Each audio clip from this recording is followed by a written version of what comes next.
শ্বশুর বাড়ি এসেও শান্তি নেই, এখানেও বাজার করতে হচ্ছে। আমি এই শ্বশুর বাড়িতে থাকবো না, চলে যাব। তোর জ্বালায় বাবার বাড়িতে এসেও আমার শান্তি নেই। খিদের জ্বালায় পেটে আগুন ধরিয়ে দিচ্ছে। তোমার রান্না এত দেরি কেন? নিজে রান্না করে খেতে পারো না? আমাকে বলো কেন? কবে মাছ আনলো? দেখি না তো সেই থেকে। এই অভাব দিয়ে সংসার চালাবো কিভাবে? গরিব জেনে আমাকে বিয়ে করেছো, এখন এত অভিযোগ করছো কেন? আমি এমন গরিব ঘর সংসার করব না। আমাদের দুই বেলা খাওয়ার মতন কিছু নেই। আগে জানলে চাষির মেয়ে বিয়ে করতাম না, আমি বড় লোকের মেয়ে বিয়ে করতাম। এই সকিনার মা, তোর ছাগল আমার সব ফসল নষ্ট করে দিয়েছে, বাঁধতে পারিস না? আমার ছাগল শিক্ষিত, ও এমন কাজ করতে পারে না। Even at my in-laws house there is no peace. Here I have to do the marketing. I will not stay at this in-laws house. I will leave. গরু, তুমি কখন মানুষ হবে?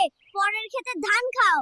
গরু যদি নিজের ক্ষেত্র চিনতো তবে কি পরের ক্ষেত্রে যেত? হে গুরু, তুমি কেমন গুরু? এই গরু ছাগলদের এখনো লেখাপড়া শেখাওনি কেন? তোমার গরু ছাগল অমানুষ, তারা কথা শোনে না। আমার কি দোষ? চুডি চাই, চুডি। রিবন আছে, নেকলেস আছে, চুডি আছে। কে চুড়ি নিবে? তোমার চুডি রঙে হারাই, ভালো না।